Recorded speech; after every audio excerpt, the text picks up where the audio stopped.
The Nordic nRF9151 system and package comes with support for non-terrestrial networks. And that means that you can send data directly to satellite. Well, I got my hands on the latest nRF91 development kit with the latest modem firmware. And today, we're gonna make this thing talk to space.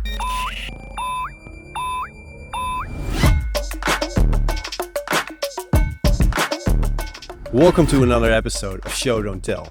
This series where we not only talk about technology, but show you how things actually work. And in this video, I'm going to use Nordic, the nRF9151, to send my GPS location using narrowband IoT to Skylo's satellite network to a UDP server where data is stored and processed. Let's get started. I got with me the nRF9151 SMA development kit. And this one is pretty similar to the normal development kit, but it comes with two SMA connectors. And the normal kit comes with an integrated antenna. To follow along, you need this kit. You need the Monogoto SIM, which comes along with this kit. You need to have an LTE antenna, and you need an active GPS antenna. Then you need a Monogoto account. And if you don't have one, simply click sign up to create yours free of charge. And you need the NRF Connect for desktop. All right, let's set this up. We get the kit and let's connect the LTE antenna. Then we connect the GPS antenna, pretty straightforward. We get the Monogoto SIM that we connect to the SIM card slot. Finally, we take the USB-C cable and connect the device to your laptop. And this allows us to directly interact with the NRF modem. So your development kit probably comes with the latest modem firmware installed. Just to be safe, you can flash the modem with the latest firmware. Simply go to the NRF Connect for desktop, select programmer, select your device and drag the latest modem firmware to the programmer. And you need to find a zip file. Then select write and wait a couple of seconds for the modem firmware to be flashed onto the device. Done. For this demo, we're using an application called Serial Modem. And this allows us to directly instruct the modem using AT commands. So find the Serial Modem program and again, drag it to the programmer. Then select erase and write. Again, wait a couple of seconds for the programmer to burn the application onto the nRF9151. Okay, that's done. Well, in the meantime, make sure you log into your Monogoto Hub. And we're going to open the serial terminal. So I'm using the one from NRF Connect, but you can use any serial program to directly interact with the modem using a USB cable. So to validate, I have a connection set up. I press AT, and if the modem responds with OK, we're sure that we are set up and ready for the next phase. It's time to configure the modem using AT commands. This process might go quite fast. If it goes too fast, simply head over to our documentation where we've written down the whole process. So head over to docs.monogoto.io and find all the information on our NTN satellite network. Let's go back to the serial monitor. And we're going to validate if the device recognizes the SIM. And we can query some device information, including the firmware version, validating if it runs the latest. So the next phase is to establish a satellite connection. We need to know the GNSS location in order for the device to connect to the right satellite. Let's head outside. Okay, I found a spot outside with a clear view of the sky, and it allows us to get a GPS fix and to directly communicate with satellites. With me, I still have the device, so I make sure that the antenna is directed upwards, and I'm connecting the GPS antenna to a spot that's convenient.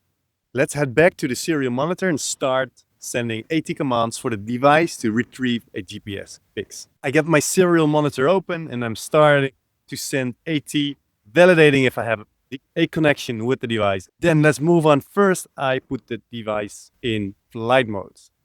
Then I enable the GNSS. I activate the GNSS within the NRF module, and I start scanning for a GPS signal. Now we have to wait. This can take easily a couple of minutes when doing this for the first time.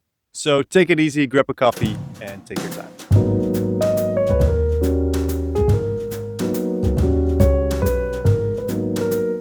And yes, we have a GPS fix. Okay, so the GPS was faster than I could make my coffee. We got the GPS coordinates, so let's store them to use later on. So once the location has been retrieved, I'm disabling the radio and I'm enabling NTN modes. I'm locking the module to the specific band here, which is 256 here in Europe. And I am setting the location, which has just been retrieved.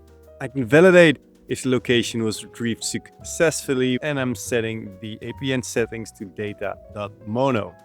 Now I'm running some commands to subscribe to network status information, that I can keep an eye on all the things that are happening in the background.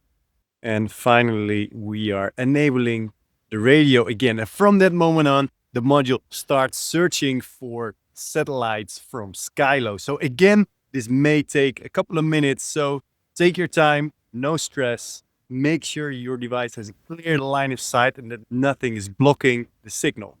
So you directly see that something is happening. Let's give it a few minutes. Yes, you see that? CREC 5, we are connected via Skylo's satellites. And now the exciting stuff begins. First, you need to have a UDP server. Why? Because we're using narrowband IoT, and with narrowband IoT, you can only use UDP traffic. There's no complicated handshake. The device simply fires a UDP packet and it does not know if it gets received by the server. You can set up something yourself, but for this demonstration, I'm using a UDP server that's already out there in the cloud. And that means I'm using the one from Ubidots. And you can easily create up a free developer account. So I just did so and I'm logging into their platform.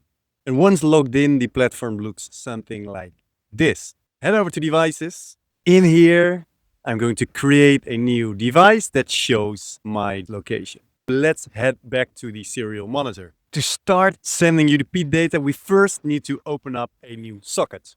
Then we're connecting to this IP address using this port. Next up is sending the actual data. So I'm copy pasting the latitude and the longitude that we just retrieved. And there's more things in here that you can find in the Ubidots documentation, and I'll share more information in the description. So I am sending 105 bytes, connecting to satellites, and it seems that the data has been sent. And then you always end by closing the UDP sockets. Okay. This is exciting time. Let's refresh the Ubidots platform. And there is the nRF91 device. I sent some data. Let's open this up. There's one variable, location. And there you go. The latitude and the longitude is being displayed in the Ubidots platform.